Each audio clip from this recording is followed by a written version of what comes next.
नमस्कार, मैं हूं श्वेता सिंह और आप देख रहे हैं आज तक। लाइन ऑफ एक्चुअल कंट्रोल यानी भारत और चीन के बीच की वो सरहद जहां पर हजारों फीट पर बर्फीली चोटियों से घिरे हुए एक धोखेबाज दुश्मन के सामने डटी हुई है भारतीय सेना। आज सरहदी इलाकों का दौरा करते हुए ग्राउंड रिपोर्ट हम आपको दिखाएंगे कि पूरी दुनिया अगर कहती है कि माउंटेन फोर्स के तौर पर, यानी कि इन पहाड़ों में लड़ने के लिए अगर सबसे ताकतवर किसी की सेना है तो वो सिर्फ भारत की सेना है।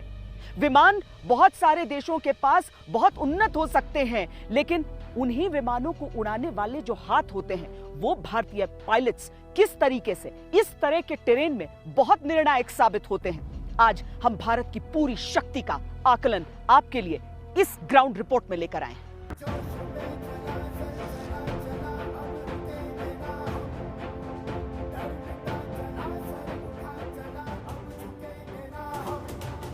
सांसें जमती है तो जम जाए, नब्ज थमती है तो थम जाए, लेकिन आखिरी सांस तक पलक झपक नहीं सकती। शत्रु सरहद की इंच भर भूमि भी लांघ जाए, ये हो नहीं सकता।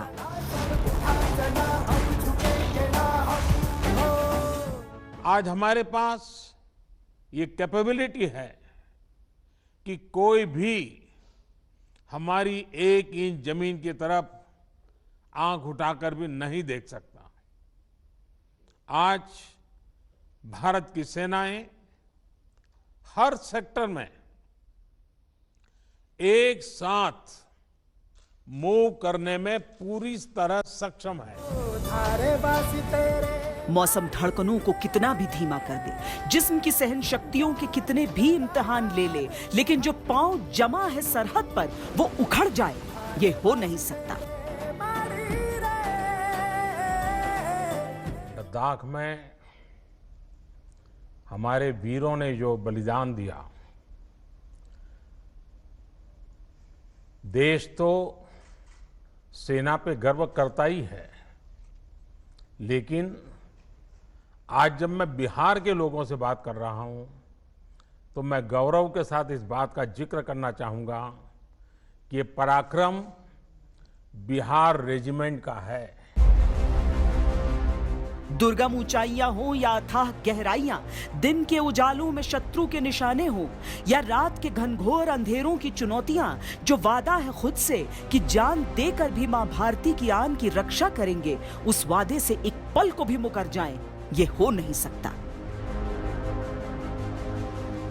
हम सभी देश की सीमाओं की रक्षा में दिन रात लगे हमारे वीर जवानों के साथ चट्टान की तरह खड़े हैं। उनकी वीरता, उनके कौशल, उनकी सूझबूझ पर देश अटूट विश्वास रखता है। दुनिया इतना भी बेवकूफ नहीं हो सकते है। पूरा तिब्बत को हड़प लिया, तिब्बत को हड़प लिया। अक्साई चीन जो हमारा जो 62 तक के जो आंकड़ा अगर मैं बता दूं तो 37,244 किलोमीटर जो है अभी चीन के कब्जे में है। शक्सगम वैली जो काराकोरम के पीछे 5,000 स्क्वायर किलोमीटर जो इंडियन टेरिटोरी है, पाकिस्तान ने चाइना को वो दे दिया, वो भी चाइना के कब्जे में है। इतने सारे कब्जे करने के बाद ये कहते हैं कि भाई इंडिया चाइना के अंदर घुस के आया, तो ये एक पूरा दुनिया जो है इस पे विश्वास करना तो दूर की बात है। दुनिया चाइना पे आज हंस रहा है। हम आज दिखाएंगे 17,000 फीट की ऊंचाइयों से कर्तव्य की वो पराकाष्ठा जिसे शब्दों में बांधना असंभव है। बिना उन ऊंचाइयों से नीचे झांके उन परिस्थितियों को समझना नामुमकिन है जहां से चंद कदम की दूरी पर मां भारती के लाल चीनी चालबाजों के सामने सीना ताने खड़े हैं। हमारी ये एक्सक्लूसिव रिपोर्ट सलाम है उन्हीं सेनानियों के लिए। सबसे पहले हम आपको यह समझाते हैं कि बॉर्डर के इन इलाकों का दौरा करते हुए हमने भारतीय वायुसेना की शक्ति के हिसाब से कितनी उन विमानों की अहमियत देखी है जो हमें लद्दाख के आसमान में उड़ान भरते हुए नजर आ रहे हैं। अब इस बात को समझिए कि पूरी दुनिया में कोई ऐसी वायुसेना नहीं है जो 20,000 फीट से ऊपर की ऊंचाई पर लगातार उड़ान भरती हो। अब सियाचिन की जो पोस्ट है वो 22,000 फीट की ऊंचाई पर है। अगर हमारे वायुसेना वहां पर उड़ान भर रही है, यानी 22,000 फीट से भी ज्यादा ऊंचाई, आर्मी एविएशन के भी हेलीकॉप्टर्स वहां पर ऑपरेट करते हैं, तो ये सबसे बड़ी शक्ति है हमारे पास। इस तरह के जब टेरेन्स होते हैं, इस तरह के ट्रिकी टेरेन होते हैं, वहां पर आपकी वायु शक्ति बहुत ज्यादा अहम हो जाती है कि अगर ऊंची पहाड़ियां हैं वहां पर, आपका दुश्मन ऐसा है जो बार बार आगे बढ़ने की कोशिश करता है, तो वहां पर इस तरह का रोल इंपॉर्टेंट है। इसके साथ ही हमारे फाइटर जेट्स जो लगातार अपनी सॉर्टीज कर रहे हैं, वो इस तरह के कंडीशंस में अक्लेमेटाइज्ड भी हैं अच्छी तरीके से, और चाइना समझ रहा है इस चीज को, क्योंकि जमीन पर जो हमारी फोर्स है वो एक बहुत ताकतवर माउंटेन फोर्स है और दुनिया मान रही है, लेकिन आसमान में माउंटेन फ्लाइंग कोई आसान चीज नहीं होती है। एक एक करके हम आपको दिखाते हैं वो भारी भरकम विमान जो दौलत बेग ओल्डी जैसी सबसे ऊंची एयर स्ट्रिप पर लैंड कर चुके हैं। दुनिया में किसी ने यह कारनामा नहीं किया है। अपाची के आने से हमारी ताकत कैसे बढ़ रही है, हम उस विमान के साथ आपको दिखाएंगे, और साथ ही आपको ये बताते हैं कि जो चिनूक हमारे हेलीकॉप्टर्स हैं जो हैवी वेट लेकर उड़ सकते हैं, उनकी क्या अहमियत यहां पर हो गई है, उस हिसाब से एलएसी पर हमारी शक्ति कैसी है।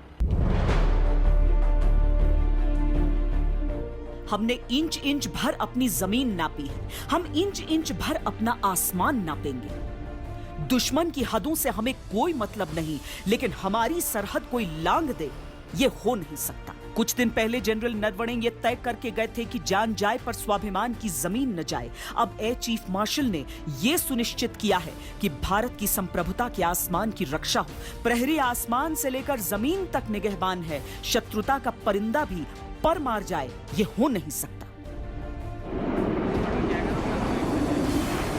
ये जो चल रहा है यहाँ पर, आप लोग तो हमेशा फेस करते रहे इस तरह की चीजों को, क्या इसका निकलेगा? इतनी बड़ी तादाद में हमारे सैनिकों ने अपनी जान गंवाई है, हालांकि हमने भी पलटवार किया।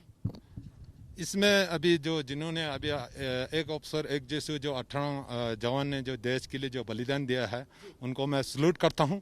और उसी तरह जो मैं एक फैस रखना चाहता हूं, जो कि काफ़ी सालों से जो है चाइना जो है इसी ऐसे हरकत करते रह रहा है।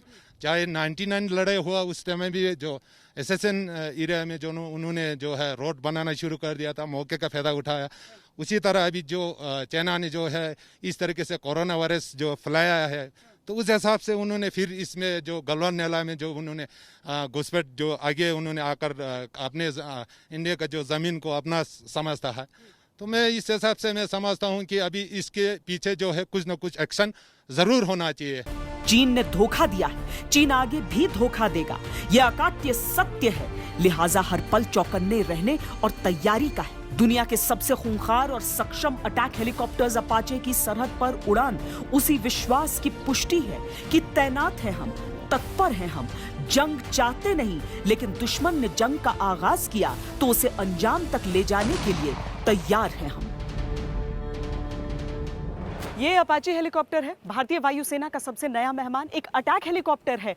भारतीय वायुसेना की क्षमता पूरी दुनिया में कई गुना इसके साथ बढ़ गई, क्योंकि बहुत सारी चीजें इसमें ऐसी हैं जो दुनिया में कहीं नहीं पाई जाती। मसलन ये कि जब ये हवा में उड़ान भरता है तो हवा से हवा में मार करने की क्षमता देता है। अमेरिका में निर्मित अपाचे हेलीकॉप्टर दिन और रात में उड़ान भरने में सक्षम है, हर तरह के मौसम के अनुकूल है, युद्ध की स्थिति में अचूक है, और उड़ान के दौरान अगर दुश्मन का निशाना भी लग गया तो नुकसान झेलने की क्षमता भी है। इसके नोज पर सेंसर लगा होता है जिससे टारगेट पर निशाना साधा जा सकता है। इतनी अधिक ऊंचाई पर फ्लाई करने के दौरान ऑक्सीजन की कमी रहती है। रसद पहुंचाने के लिए उन सटीक इलाकों का चयन करना होता है जहां पर पोस्ट्स हैं, वरना वो खाई में गिरकर बर्बाद हो सकते हैं। ये भारतीय वायुसेना के चिनूक हेलीकॉप्टर्स हैं।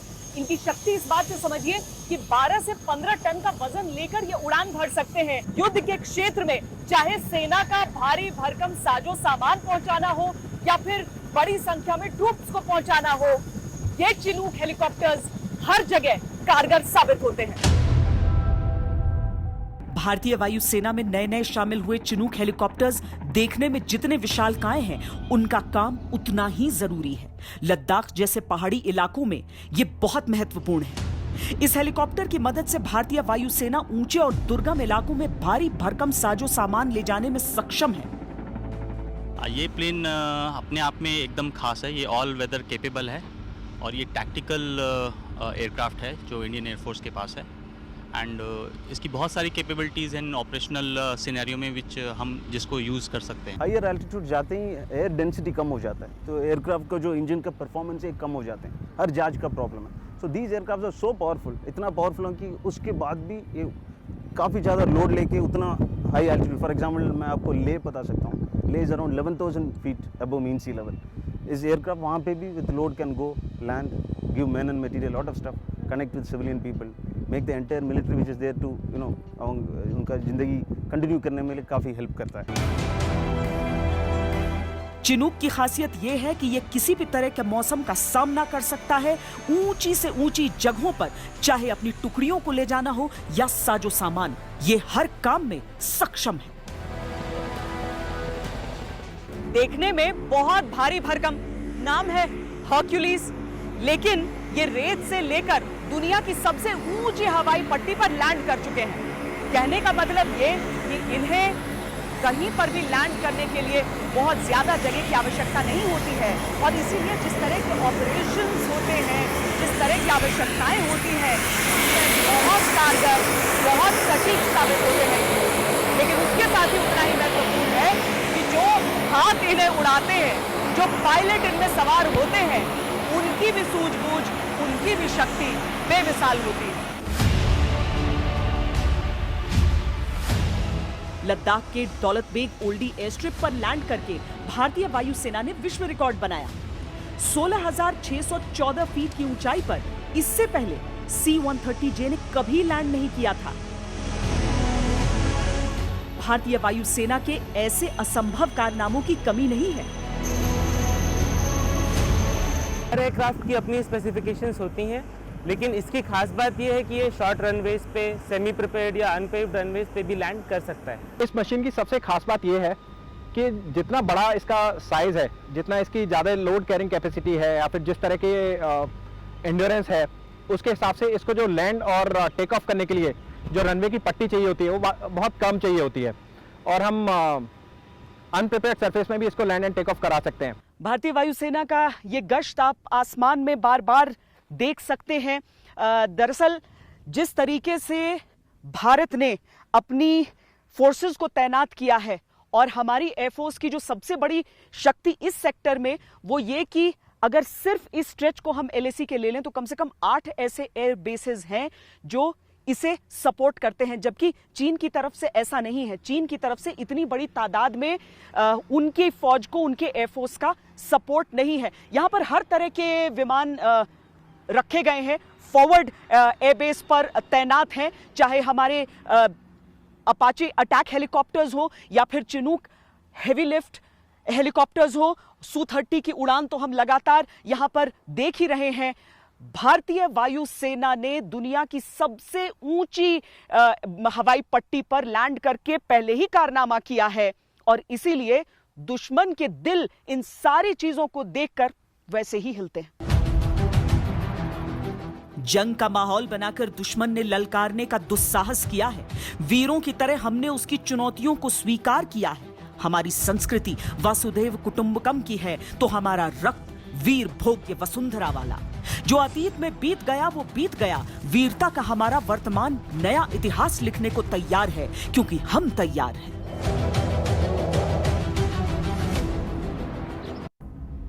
समतल जमीन, पहाड़ियां, यानी कि प्रकृति का विभाजन आपको दिखेगा यहाँ पे, लेकिन इंसान ने बनाया नहीं है ऐसा कोई भी विभाजन जो ये कहे कि ये भारत है और ये चीन का हिस्सा है।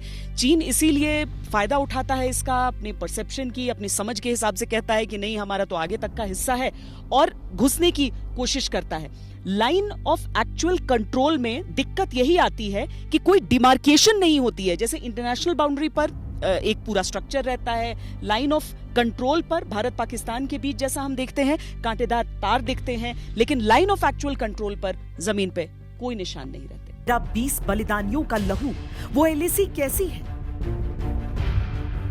जहां चप्पे चप्पे पर तैनात हैं भारतीय जवान, वो LAC कहां तक है?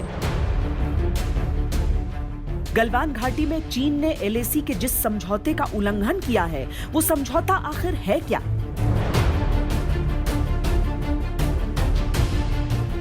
जो तय था दस्तावेजों में, हमने उसका सम्मान किया। जब चीन ने उस लक्ष्मण रेखा को पार किया, तब हमने चेतावनी दी। जब दुस्साहस किया तो जवाब दिया।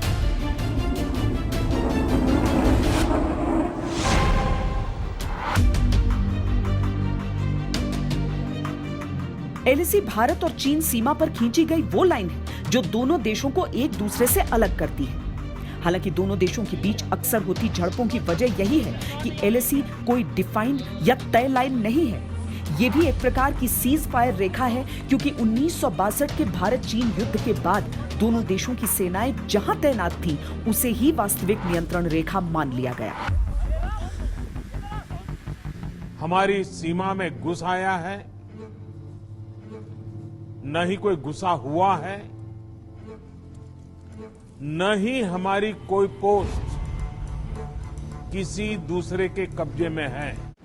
अब जरा जानिए कि लाइन ऑफ कंट्रोल और लाइन ऑफ एक्चुअल कंट्रोल में फर्क क्या होता है। ये जो आप कटीले तारों वाली फेंसिंग देख रहे हैं, ये होती है लाइन ऑफ कंट्रोल या नियंत्रण रेखा, जो कश्मीर के इलाके में है। सैनिकों को पता है कि इस फेंसिंग के इस तरफ भारत है, दूसरी तरफ पाकिस्तान, बीच में नो मैन्स लैंड का हिस्सा।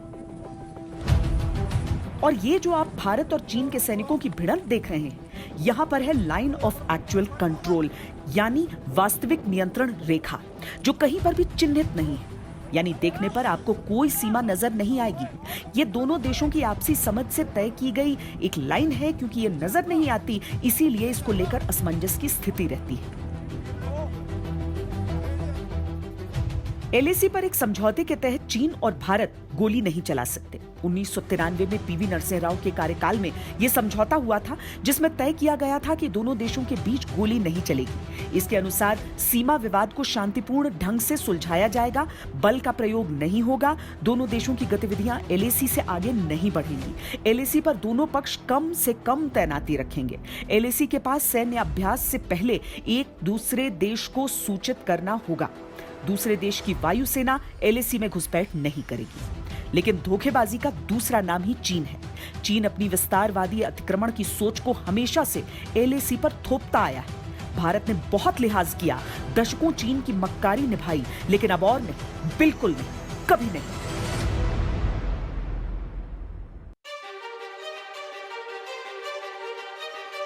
भारत की सरहद बंदी से बौखला गया है चीन। अब तक जिनको कोई पूछता नहीं था, कोई रोकता टोकता नहीं था, अब हमारे जवान डगर डगर पर उन्हें रोकते हैं, उन्हें टोकते हैं। हर मोर्चे पर बराबर की टक्कर से तिलमिला गया है चीन।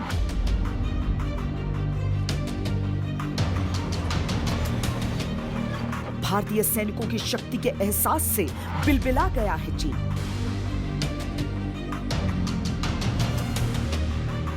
It should be very clear that we are well prepared and suitably deployed to respond to any contingency. I assure the nation that we are determined to deliver and will never let the sacrifice of our braves of Galwan go in vain.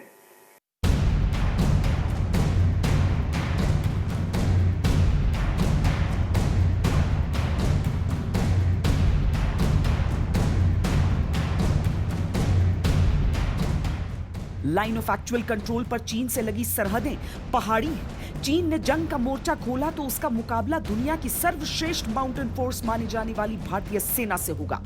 पूरी दुनिया ये मानती है और जानती है कि पहाड़ी क्षेत्रों में युद्ध के अनुभव की वजह से भारतीय सेना से मुकाबला कर पाना किसी के लिए संभव नहीं। वो जिन परिस्थितियों में लड़ना जानते हैं, उन परिस्थितियों में लड़ने की क्षमता किसी और सेना के पास नहीं।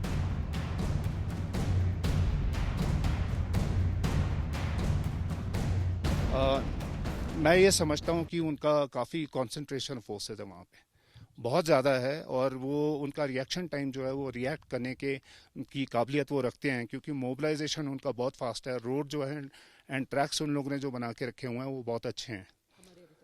हमारे अभी तक उस तरफ है नहीं, और हम कोशिश कर रहे थे वहाँ पे रोड ट्रैक्स बिल्ड करने की। तो इन कंपैरिजन टू चाइना, जहाँ पे फौजी इंफ्रास्ट्रक्चर है वहाँ पे, तो उस हिसाब से चीन जो है हमारे से ज़्यादा अच्छा है। लेकिन रिजॉल्व के हिसाब से हिंदुस्तान के आगे कोई नहीं। नहीं, वैसे बहादुरी आप बोल लो या फिर मर वो जोश बोलो, उस तक का जज्बा बोल लो, तो वो डेफिनेटली हमारे सोल्जर्स में मैं समझता हूँ ज़्यादा है। भारत की सेनाओं को सियाचिन जैसे दुरूह इलाकों में जहां छोड़ी हुई सांस तक जम जाती है, वहां भी लड़ने का अनुभव है। कश्मीर में पहाड़ों पर भारतीय जवानों को आतंकवादियों और आतंकी पाकिस्तान के घुसपैठियों से लड़ने का रोज अनुभव है। चीन के पास सेना तो है, लेकिन उसने कभी अपनी बंदूकें साफ नहीं की है। लद्दाख वीरों की भूमि है।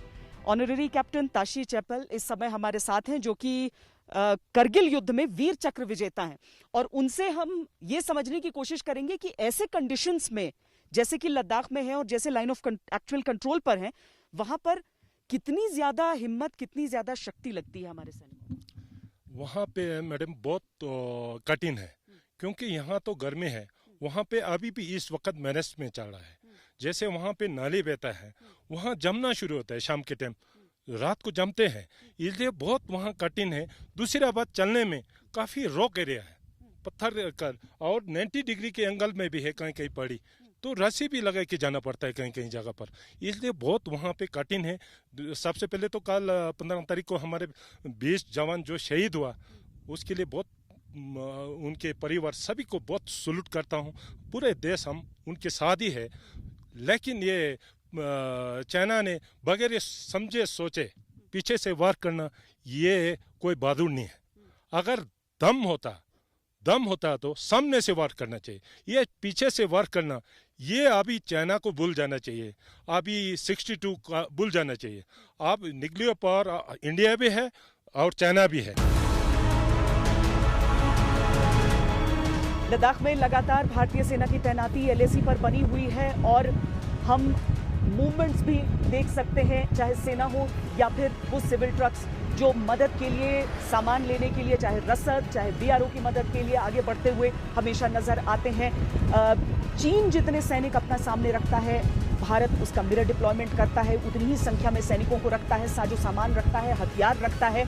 कोशिश यही है कि किसी भी तरह की कहीं पर भी कोई कोताही नहीं, और बिल्कुल तेजी से आगे उस हिसाब से बढ़ते जाएं। क्योंकि बातचीत लगातार बेनतीजा निकल रही है, कुछ उसमें से खास निकल कर नहीं आ रहा है, लेकिन इस सब के बीच भारत को चीन पर बिना विश्वास किए हुए, उसकी तरफ से बातें बहुत कही जाएंगी, लेकिन बिना विश्वास करते हुए अपनी सैन्य तैनाती बिल्कुल दुरुस्त रखनी है। LAC से लगती हुई तमाम इलाकों पर इस समय भारतीय सेना ने कोई कोर कसर नहीं छोड़ी है, और हिंदुस्तान को इस बात पर पूरी तरीके से भरोसा होना चाहिए कि चीन पर किसी भी कीमत पर हम ही भारी पड़ेंगे।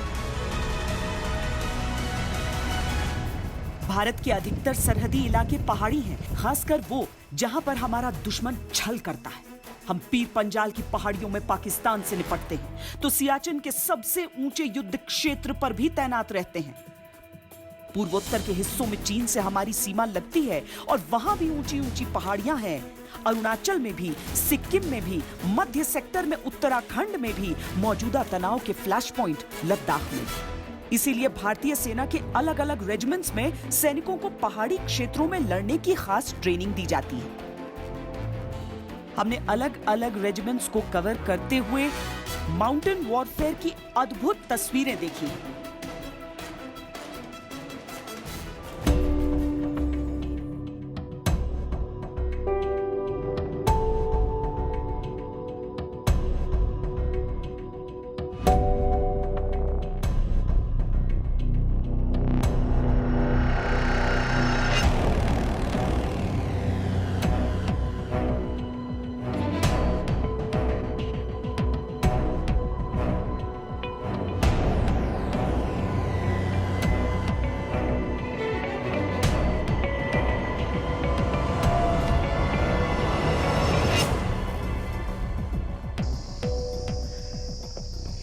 जिस तरह की ये चट्टान आपको दिख रही है, ये पहाड़ दिख रहा है, आपने देखा होगा कि बाकी रेजिमेंट्स पर जब हमने आपको दिखाया था कि वहाँ पर रॉक क्लाइंबिंग सिखाई जाती है या फिर ऊंचाई पर चढ़ना सिखाया जाता है, तो वहाँ पर एक सीधी दीवार का निर्माण होता है, यहाँ पर चट्टानों का ही इस्तेमाल हो रहा है। दरअसल यहाँ पर जितने भी आते हैं जवान, जितने भी सैनिक आते हैं ट्रेनिंग के लिए, वो नैसर्गिक तौर पर, प्राकृतिक तौर पर क्लाइंबर्स होते हैं, उन्हें चढ़ना आता है।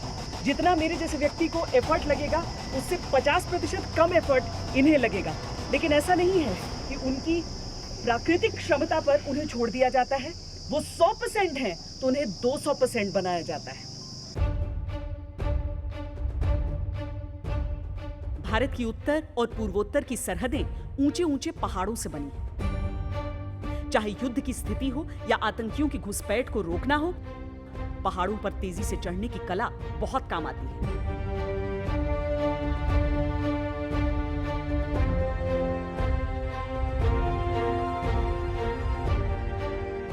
और सिर्फ तेजी नहीं, बल्कि खड़े चट्टानों पर केवल रस्सी के सहारे चहलकदमी कर लेना, इतना आत्मविश्वास कि धड़ल्ले से ऊपर या नीचे आना, ऐसी कलाएं एक योद्धा को अजेय बनाती हैं।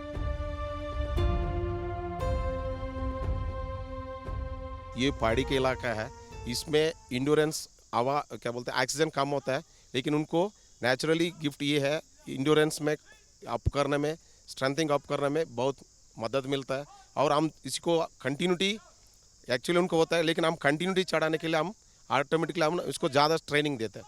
ट्रेनिंग के दौरान उन लोग और भी इम्प्रूव कर सकता है। ये यंगस्टर तो जब आप एक बार मिलिट्री में घुस जाते हो, आपकी जब वो ट्रेनिंग हो जाती है, तो उसके बाद आपके दिमाग में सिर्फ एक ही चीज़ रहती है, और वो रहती है आपकी पलटन की जो इज्जत है, नमक नाम निशान जिसे हम बोलते हैं। हम लोग यहाँ पे रिक्रूटों को एक सेक्शन का एक अहम हिस्सा बनने के लिए तैयार करते हैं यहाँ पे, ताकि वो एक अपने सेक्शन का इंटीग्रल पार्ट हो और जो भी दी हुई उसको टास्क को पूरा कर सके इधर पे। लद्दाख की पहाड़ियों पर साया तक नहीं होता जिसके पीछे कोई छिप सके, लेकिन ऊंचाइयां इतनी हैं कि ऑक्सीजन का स्तर कम पड़ जाता है। भारतीय जवानों को तो उन परिस्थितियों में भी डटे रहने की आदत है। जिस ऊंचाई की हम बात कर रहे हैं वो समझ लीजिए कि सियाचिन से 22,000 फीट से लेकर अभी जो गलवान घाटी की बात कर रहे हैं लगभग 17,000 फीट की ऊंचाई तक। बाकिर जो हमारे सहयोगी हैं यहीं पर लद्दाख में लगातार रिपोर्टिंग करते हैं, ये जो पहाड़ पर कुछ नहीं, पेड़ नहीं, हर मौसम में ऐसा ही हाल रहता है, यानी ऑक्सीजन हमेशा कम।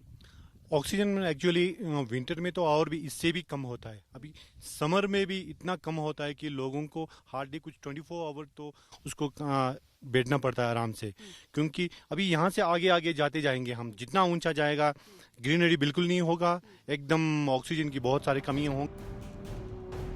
ऐसा नहीं है कि भारतीय सेना को सिर्फ इन परिस्थितियों में रहने, ढलने या फिर पहाड़ चढ़ने की ही ट्रेनिंग दी जाती है। पहाड़ी इलाकों में गोलियां दागने की इनकी ट्रेनिंग भी जरा देख लीजिए। हालांकि LAC पर समझौते के कारण भारतीय सेना गोली नहीं चलाती, लेकिन अगर जरूरत पड़ी तो चीन को यह भी समझ लेना चाहिए कि उसकी सारी गिनती कम पड़ जाएगी और उसके हर निशाने पर भारत की गोलियों के निशान होंगे।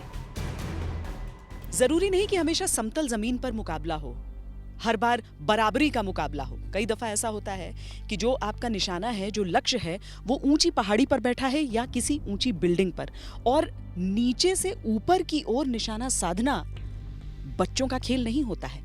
इसके लिए कठिन ट्रेनिंग जरूरी है, लेकिन उसके बावजूद बहुत सारी चुनौतियां इसमें सामने आती हैं, जिसकी वजह से बार बार इसे करके इतना परफेक्ट कर लिया जाता है कि चाहे ये हमारे जो योद्धा हैं वो ऊंचाई से नीचे की जगह पर फायर कर रहे हो या नीचे से ऊपर की ओर फायर कर रहे हो, ये हमेशा सटीक रहते हैं। जरूरी नहीं कि हमेशा समतल जमीन पर मुकाबला हो, हर बार बराबरी का मुकाबला हो। कई दफा ऐसा होता है कि जो आपका निशाना है, जो लक्ष्य है, वो ऊंची पहाड़ी पर बैठा है या किसी ऊंची बिल्डिंग पर, और नीचे से ऊपर की ओर निशाना साधना बच्चों का खेल नहीं होता है। इसके लिए कठिन ट्रेनिंग जरूरी है, लेकिन उसके बावजूद बहुत सारी चुनौतियां इसमें सामने आती हैं, जिसकी वजह से बार बार इसे करके इतना परफेक्ट कर लिया जाता है कि चाहे ये हमारे जो योद्धा हैं वो ऊंचाई से नीचे की जगह पर फायर कर रहे हो या नीचे से ऊपर की ओर फायर कर रहे हो, ये हमेशा सटीक रहते हैं।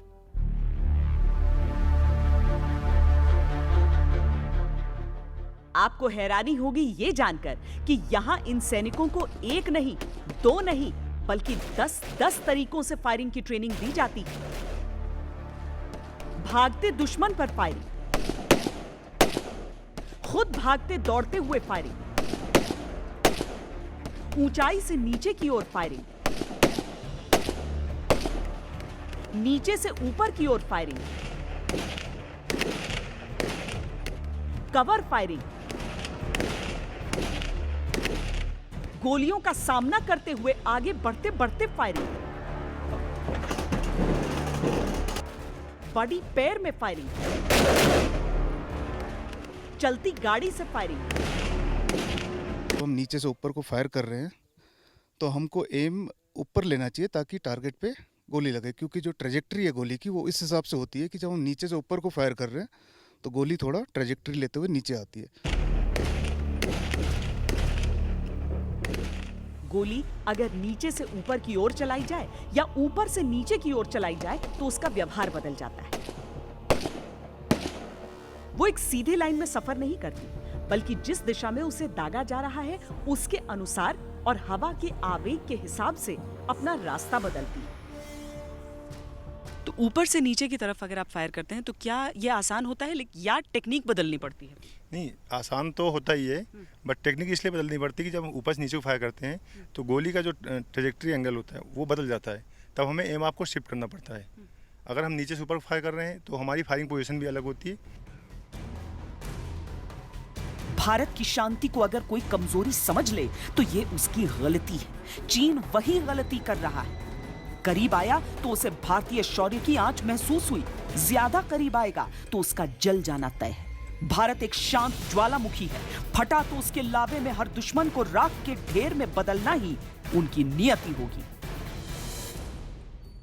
ग्राउंड रिपोर्टिंग करते हुए एक और चीज जो हमें नजर आई वो ये कि यहाँ की जनता बहुत ज्यादा देशभक्त है, भारतीय सेना के साथ कंधे से कंधे मिलाकर लड़ने तक को तैयार है, लेकिन चीन की बुरी नजर को अपनी 1 इंच जमीन पर पड़ने देना नहीं चाहती।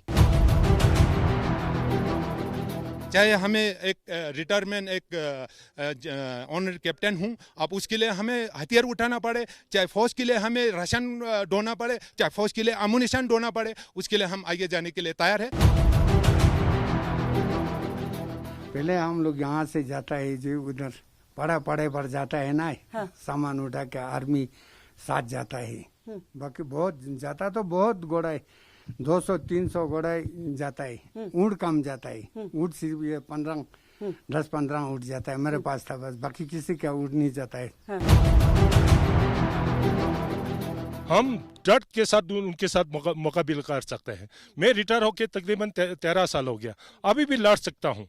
अगर हमें आदेश दे हिंदुस्तान गवर्नमेंट कि लड़ने के लिए निकल जाओ, हम जाने के लिए तैयार है अभी भी।